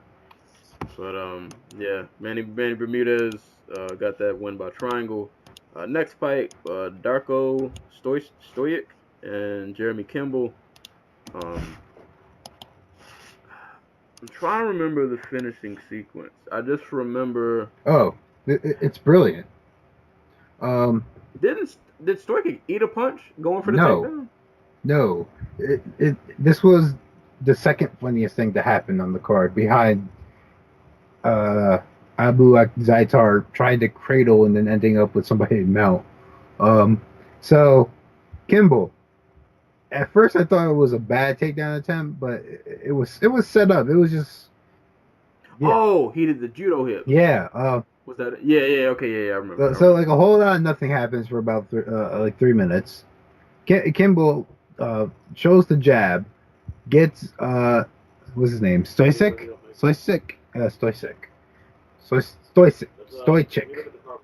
Yeah, just call him Darko. Okay, Darko. he gets Darko to like put the double the high guard up. He shoots for a takedown. He looks. At first I thought he was like 6 feet away. He might have been close to like 4. But Darko, like as soon as Kimball like gets in close, just grabs him and tosses him to the ground. And then drops like hammer after hammer after hammer on him. And it was over in the span of like 5 seconds. Yeah, it was violent. It was a very, it was such a quick transition from like the slam to, all right, now I'm just gonna kill you, like, and he just took Talking him about out. like a dude who like there's just like an obvious strength difference here. Yeah, that was some man-child strength. That was, kind of like the big brother little brother thing again. That's kind of pretty much what that finish was. I actually heard too on social media that apparently Kimbo retired after that. That sucks. I mean, well, it doesn't suck. Yeah. It's great because nobody should be fighting. It's a drug, as we've discussed many, many times. Oh man, but yeah, man, the Darko. Props to Darko Stasic. Yeah. Another light heavyweight prospect. Right, there we go. Maybe that was the hidden story of this card that I wasn't paying attention to because I was bored out of my mind. Light heavyweights, there is life yet. Life finds a way. It's a little bit of 205, maybe. Yeah. Until they climb the rankings and like they all turn into like really boring versions of Ilya Latifi. Oh man! And the last fight, Lou Pinion and Damian Stasiak. All I remember is that isn't Lou trained at Alpha Male? Yeah, that's all I remember. I don't remember much. I remember being impressed by Pinion because I'm impressed when any of these Chinese fighters like do well, especially when the ones that come into the UFC off of like back-to-back losses. And I'm not sure that was Pinion. I can't remember who that was. One of them literally got signed off of like 2 straight losses. I can't remember who it was. It might have been one of his teammates, but dude, Pinion's like a dude I remember watching. Like I saw him fight before, in Rough, like years and years ago. So like just to see where it's like, I was always like those guys just need to be in like a real gym, and they'll do fine. And now he's in a real gym, he's doing fine. Like, Stasiak's a good dude to have on your resume. He is really tough to look good against. He went the distance with Pedro Munoz. He had a really tough fight with Brian Kelleher. Like he's not a pushover. He's not great, but he's not a pushover. So like to go out there and get a win over him, it just shows you're a UFC quality bantamweight. So props to him. Yeah. Props to China. They're figuring it out. They're going to take over MMA, and then they're going to take over boxing, and then we might care about boxing and MMA again. We'll invest money in the U.S. boxing team, like back when like the Soviet Union was winning all the gold medals, and we had to stop them. Right. And yet again another. Then there'll be like Creed 4, where he has to fight like a Chinese guy. Oh man. I'm really mad. I'm throwing myself out there. I've never watched the first one. I haven't either. But I saw the trailer for the second one, and I'm really intrigued, so I might have to go back. You see, I haven't. You know what else I haven't watched? I haven't watched any of the Rocky movies. I've watched Rocky 1, and then I think I skipped to like 4 when he fought Antonio Tarver. I don't remember which one that was. I just remember that. I think those are the only 2. Maybe I saw one in between. I don't remember. I need to go back and watch. Stallone out here doing better than most boxing promoters to get these dudes paid. Right. Oh man, Stallone's got the bag. He's definitely got. He's like, meet me in Philadelphia. I have a plan. So yeah, man, that was UFC Hamburg. Was it?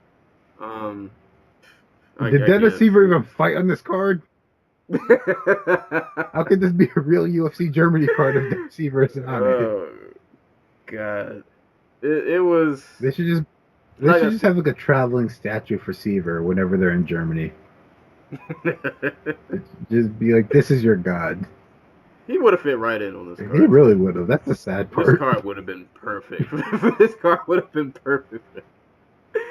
But like I said, man, I mean, Anthony Smith mauled Shogun. Robertson Zawada had a really good fight.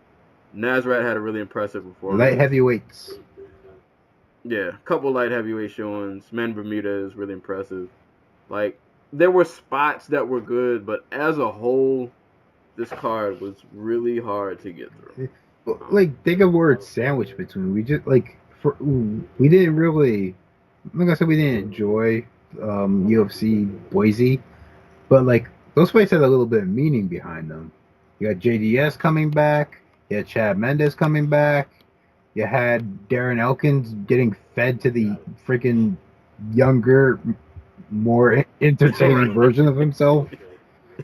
Yeah, you had like Sage Northcutt finally showing some bit of promise. Kat Zagano versus Marion Renault, like those are all fights that had like meaning and weight behind them. Like, and then before that, you had one of the greatest moments in UFC history with DC winning the heavyweight title. And next week, you have one of the best Fox cards ever. You know, Jose Aldo, Jeremy Stevens, Alvarez Poirier 2, Joanna versus Tisha. Like, that's a really good card. Like, top to bottom. God damn, I'm looking at it now. Like, yeah, there's some heat. There's some heat on that card. Dude, like, there is a lot of heat. Yep. Oh, yeah, Mercier versus Hernandez. And there's Tisha Torres and Young Jacek.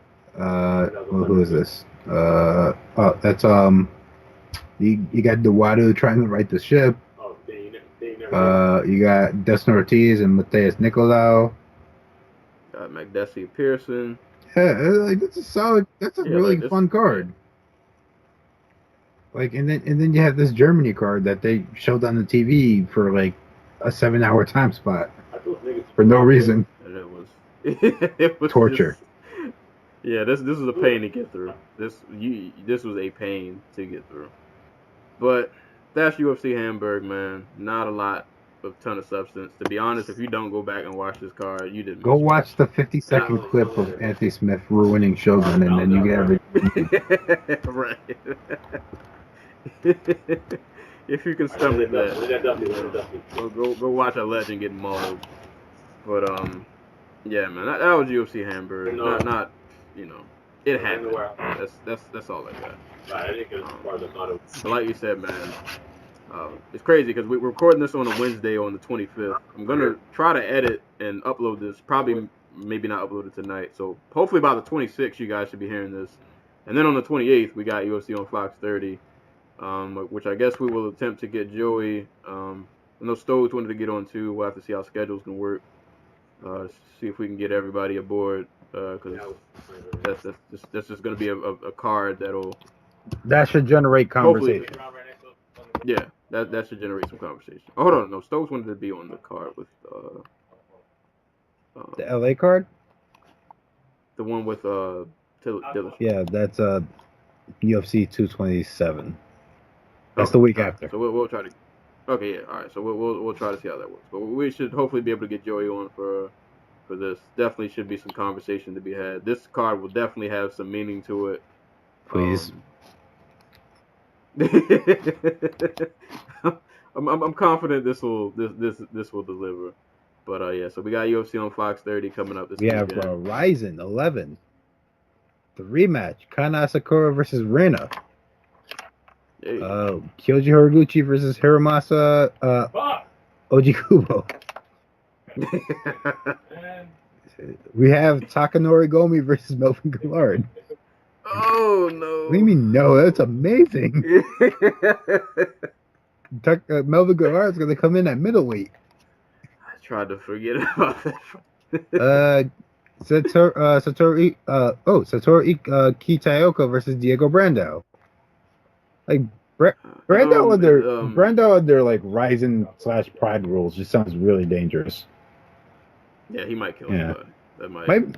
Is what's the name on that card? Cruikshank? Yes, he's fighting a man named Tom Santos from Brazil. Oh, I think somebody posted a highlight video of him on Twitter. He's a pretty violent dude. Right. Yeah, so that's and everybody's favorite, Ren Nakai, fighting Shizuka Sugiyama. Get him. Hey, she's fighting at her weight class now, from last time I remembered. What's 57 kilograms translated? So 57 kilograms to pounds. Yeah, she's fighting at like 125. Like, perfect for her. And for all the crap we gave her about being timid and not being aggressive and like all that good stuff, she is a fantastic, strong grappler. Yeah. And Kid Yamamoto's sister. As she continues her misguided attempt into MMA. So What's the next one card?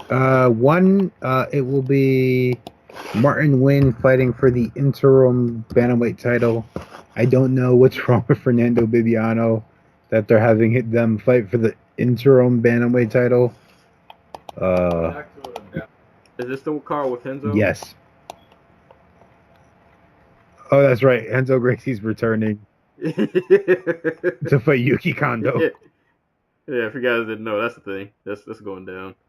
And Shinya Aoki's fighting on that card. Hey, shout out to Wendell, man. One's cards are always really good. Like the last couple I've watched have been really dope. And like I said, their app is awesome. Like I really enjoy the app. It is free. Oh, Gary Tonon's gonna be on the card too. So there we go. Solid. So, if you have nothing to do on Friday morning, or you have some time at your desk job where your boss isn't peeking over your shoulder. Yeah, that's what I tend to do. Just download you the app, and tune it. Just give it a gander. Keep it in the corner of your eye as you pretend to do work. Right. It'll keep you entertained. Two other fights that we did not announce. One of them I think just happened. The other one I don't think we mentioned at all. UFC Fight Night Lincoln has James Krause versus Warley Alves. Who Krause going up the welterweight? Anybody? I guess so. Yeah, welterweight matchup. Yep. If anybody cares, UFC Hamburg numbers 492,000 viewers. And another fight. I'm really mad that I forgot to mention this because I was excited for this. David Branch, the GOAT. Jacare, UFC 230. Oh my god, I forgot about that. Yeah, that's the thing. Oh god, I feel so ashamed. If you've been paying attention to David Branch, he has been campaigning for this fight for a while now. He's filling that card up with like middleweight fights in case like one of them falls through. But yeah, man, I'm happy Branch, man. He really wanted this fight. He's really been gunning for this. Oh, wait, we have another fight. Hector Lombard versus Thales Leites, UFC Sao Paulo, Brazil, in September 22nd. Wow. Right? Hector Lombard still has a job. That's a crossroads fight if there ever was one. But yeah, man. So we got some fights coming up, man. A lot of good stuff going down. Wait, real quick. Mikey Garcia is fighting this weekend on Showtime if anybody cares about boxing. He's going to be fighting Robert Easter Jr., undefeated lightweight champion. So that should be great. Also, a heavyweight fight for those so inclined. We have Joseph Parker taking on Dylan White in a fight that I can't imagine will be... I'm not going to say it'll be bad. I'm going to hope it'll be good. But I see the potential for it to be bad. So I'm going to just throw that out there too. Also on that card, Katie Taylor, Irish Olympic champion. She's going to be defending her lightweight title against Kimberly Connor. So, fun stuff. All across the board. So, you guys can look forward to all that. Real quick before we do parting shots and shout outs, because I finally got my page to load. Glory 55 also Has it been loading this entire time? No, it loaded a while ago, but I couldn't transition. Like, I couldn't fit it in because we had already started. It finally loaded. So I'll just quickly breeze through this real quick. I did watch the prelims of this card. The prelims were pretty awesome. But the main event was Alex Pereira defending his middleweight belt. He knocked Yusuri Belgaruni into another dimension with a right hand. So that was the main event. Cedric Doumbé headlined the Super Fight Series prelims. He beat the bricks out of Alan Shanison. I don't know how to say it. But Doumbé did not. He wasn't methodical in this fight at all. He came out just guns blazing, and he just beat the crap out of this dude for 2 rounds. And Tiffany Van Soest won a split decision. Got herself back in the win column.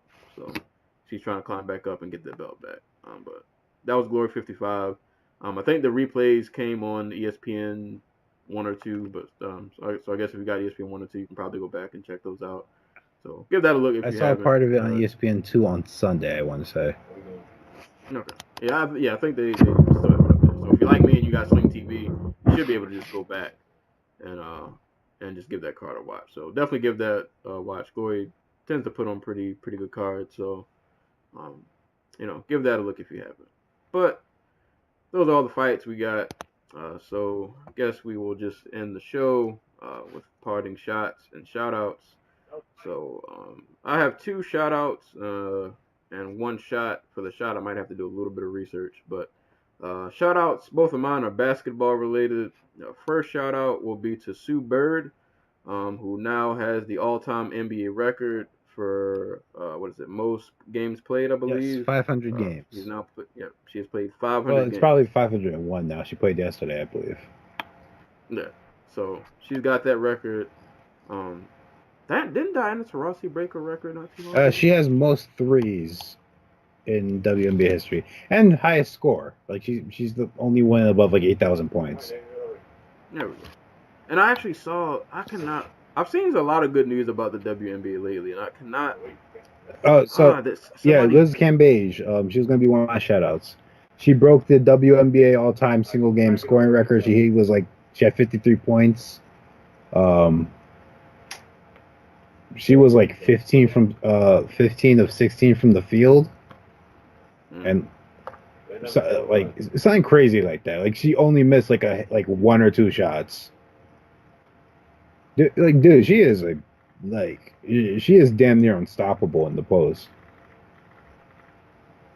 So WNBA has been doing doing big things lately. I wanted to say I saw somebody post something about their viewer numbers. Oh, they're up. Yeah, they've been up, but I can't remember who posted it. But shout out to the WNBA. They've been on the up and up. And my last shout out was to Dirk Nowitzki of the Dallas Mavericks. He has the record for longest tenure with one team. He signed a one-year deal to re-sign with the Mavericks. He will now, once next season starts, will officially have been with the Mavericks for 21 seasons. Ew. Which is crazy. Can you imagine being around Mark Cuban that long? I mean, at least he got 1 ring out of it. Shout outs to Dirk, man. Like, I'm not a Mavericks fan. I actually am not a big fan of the Mavericks. But, Dirk is literally... Him and Vince Carter are, the last 2 guys from, the era of basketball that I was, really, really into, that I, grew up with. So, he's, last of a dying breed for me. Once Dirk leaves, Dirk, Manu, and Vince, once those 3 are out, the entire era of basketball that I grew up watching is gone. But shout out to Dirk, man, for lasting for 21 seasons. And for my shot, let me pull this up real quick, because I want to get the young lady's name right. Ooh. All right. So my shot, the shot goes out to I can't even really say just Twitter. Actually, I don't think it was Twitter. I think it was Instagram. It really goes out to fans in general. So if anybody paid attention, there was a Comic-Con this past weekend. So a lot of new trailers came out. Shazam, Aquaman, DC Titans. So I'm not gonna go get into all the trailers, but DC Titans trailer came out. I'll say that I watched the trailer. I honestly, me personally, I didn't think it looked all that good. Yeah, I wasn't. I can't really say that I was a fan, but that's not the point. So the actress who plays Starfire, hope I don't butcher her name. Her name is Anna Diop. If I'm saying that correct. I believe so. Yeah, she's playing Starfire in this upcoming series in DC Titans. She deleted her Instagram due to just what the internet does, man. Take on the women. Yeah, racist comments, sexist comments, everything in between. Kind of similar in vein to can't remember the other lady's name. Mary Tran and Daisy Ridley. Yeah, from Yep. Star Wars. Yeah. So, like, I just I see stuff and I don't like it. That's one thing. You might even write a status or a post about how much you don't like something. All right, cool. But to go on like an actor's just Instagram page or whatever social media they have and just like berate somebody, it's like you're doing too much, man. You like, literally have nothing going on. Right. Like if you have that much time in your day to just literally go on somebody's page and just harass them all day to the point where they just have to delete their social media, like you're doing too much. You clearly you have other problems outside of the web that you need to handle because you probably have some terrible self-esteem issues and a host of other things that are wrong with you. If this is what you do in your spare time, but yeah, just a shot to all of the fans. Like I get it, man. You're passionate about the show. You want to see the show do good. You might not agree with casting choices, blah blah blah, but y'all are doing too much, man. Like chill out. Calm down. At the end of the day, it's just a TV show. These are real people behind the screen. It's not gonna be her fault if the show sucks. Like it's not her fault. Like let's just chill out, man. Like y'all are doing. And it's like the same guys, and I'm gonna signal out guys. It's like the same dudes who do stuff like this, who harass women like her and women like the lady from Star Wars. Y'all are like the same guys who like post statuses and wonder why women don't touch you.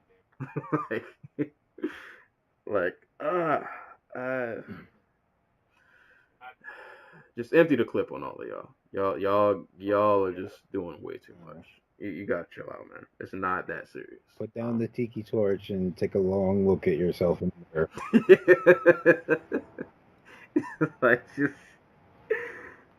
the bad boys, the woosah, the rub your ears and just relax. Y'all need to do that just all day long. Just before you type a status, just give yourself an ear rub and a woosah. And just calm down. It's not that serious. But well wishes to Anna, man. The world sucks, unfortunately. People suck. But I hope she's good. I hope she's okay. I hope the show does well. To be honest, like I said, I didn't think it looked that good, but I like DC. I want to root for DC, so I hope the things they do, turn out well. So best of luck to her, in her career and such. But yeah, parting shots to just all you terrible fans out there. Y'all gotta chill out. But that's all I got for my parting shots and shit. Damn, I actually had. Shout out to Dustin Poirier, who's donating 500 backpacks to school children. I just saw that. Like, he whenever he fights, like he's always doing charity work. It's just really great to see. So props to him. Look at this. Okay. Some of yours to him. Well, since we were on the topic of DC and Marvel and everything, and Comic-Con, I'm gonna throw a shot at DC and Marvel. Let your characters get married and be happy. Like, come on. Like anybody who was reading the most recent Batman knows what I'm talking about. I don't know how close he followed comics, my sensei. I think I heard about right, where they built up this marriage between Batman and Catwoman. It was really good. Don't get me, like, it was really good like stuff. Saw a really touching scene where he it wasn't like Alfred the best man. Yeah. And in the 50th issue, they're just like, nope, joke's on you. Gotham needs you, Batman. And she dumps him. Oh, I did not. Yeah, he's like, no, like, it's like this is what happens when you like only guys write comics. And I hate to take it there, but like you know that's a guy who's like we can't have them get married. He can't just be with one woman. So shots at them. Just let your characters be happy. God damn it. It's like Batman had enough in his life, man. Let the man, let him get one. But yeah, for real. Because otherwise we just wasted like 50 freaking issues, which is like $200 for nothing. There's no payoff. The payoff is he's sadder than he was when we started. But and that goes to Marvel too, because they did the same. They do the same crap with Spider-Man and One More Day and whatever the hell. But also shouts to Marvel because they're doing Marvel Rising Secret Warriors, and I pray to God that it's not like the TV shows. It's going to be a film. It's going to be centered around like Miss Marvel, Captain Marvel, Squirrel Girl, and Spider-Gwen. And for people who don't know, Squirrel Girl's resume. I mean, Squirrel there's Girl a reason she's not in the Marvel Cinematic Universe. Because she would kill all y'all. Because she beat Thanos. She bodied Thanos. She made Dr. Doom jump out of a helicopter or a plane or something crazy. And she beat what's the guy's name? Is it MODOK? MODOK? God, I'm probably mispronouncing. No, I know what you're talking about. Is it MODOK? Because he's the guy with the big head and the little arms, right? Let me tell y'all, man. If you haven't seen the panel of that fight, MODOK's hands are so small that he couldn't reach his face. And he got scratched by like 8,000 squirrels, and he lost because his hands were too small to throw the squirrels off of his face. Oh man, Squirrel Girl is the MVP. And she can't be in the Marvel Cinematic Universe because then she'd be overpowered. Right, she literally would be. Like she can't be. Maybe that's like what's happening in the next Avengers. They're like, all right, we're gonna bring in Squirrel Girl. It's over. It's over. Like, bro, she legit beat Dr. Doom. And Thanos. Like, MVP. All day. Right. So, they released a trailer for that, and it doesn't look... Like, I don't know how far... I don't know if you've seen any of the freaking, like, the Marvel animated shows.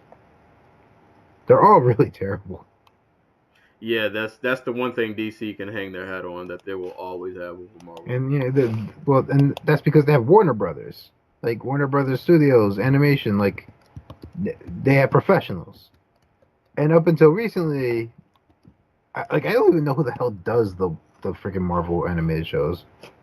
I can't tell you the last Marvel animated anything I've watched since like the one they did with the Punisher and Black Widow.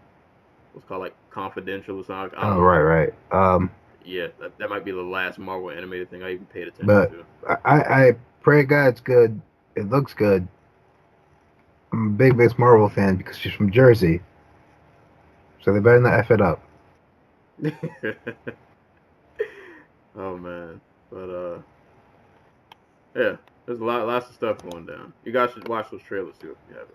Heard a lot of varying opinions, but that'd be a whole nother conversation. Another day, another podcast, another life. Yeah, another life. But that's pretty much all we got for you guys today. It's been another episode of the Dojo Talk Podcast. As always, you can check us out on YouTube, SoundCloud. If you're on iTunes, please rate, subscribe, leave a review. You can listen to us on Google Play. Hit us up on Facebook at the Dojo Talk Podcast Facebook page. Send questions to dojotalkpodcast@yahoo.com.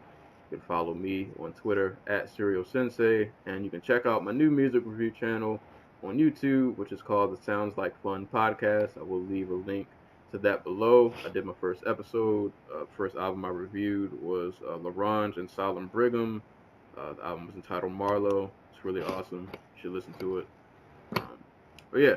that's pretty much all we got for this episode. As always, anytime people are being punched and or kicked in the face, we will be there to talk about it, and hopefully we will catch you guys soon.